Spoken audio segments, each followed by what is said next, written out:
这种蔬菜呢，我们这里叫高笋，有的呢也叫鹅笋，大家那里叫什么呢？今天我们来做一道四川特色的干煸高笋。清洗干净过后，先把脑壳这里切掉。越嫩的高笋，这里面切出来它就越白。如果有黑色的心的话，就是证明有点老了。先切成坨坨，再来给它切成小一点的条。这个高笋切出来哈，里面迅白的，超级漂亮。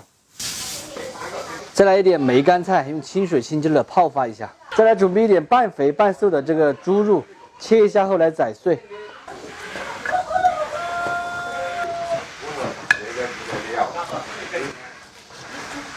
今天的肉放的有点多哈，其实是要不了这么多的。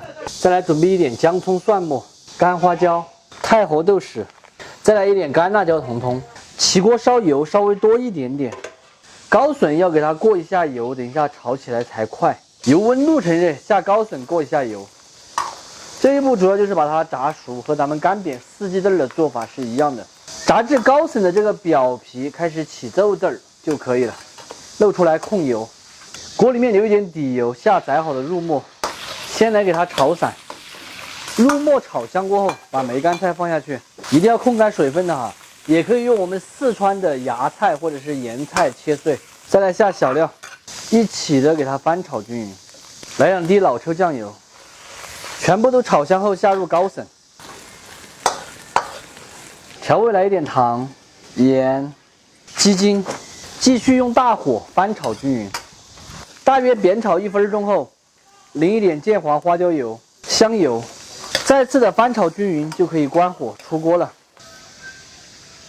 最后再来给它撒上一点性感的葱花，美味继承。咱们今天的干煸高笋就做好了。这个季节的高笋呢是又嫩又脆又甜又好吃，最主要的是还便宜。这样炒出来寒暄味好，简单实用还靠谱。喜欢的朋友收藏着，有时间的时候自己告一下，不喜欢的就免费看完撒够了。不要吃鱼了，吃这个笋才叫好吃。好嫩哦，切开一下都嫩。人出天气，嘎，好长，又嫩又好吃。大部分。对啊。这个是肉肉，这个肉肉好吃。啊，这肉肉。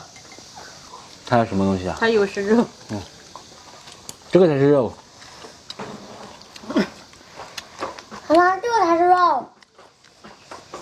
这一盘菜的话，成本就是10多块钱，如果去饭店里面吃，估计得38。当然要看什么店哈，像这种普通的路边店的话就便宜点，可能20多块钱，就是20来块钱。它的分量可能就没这么多。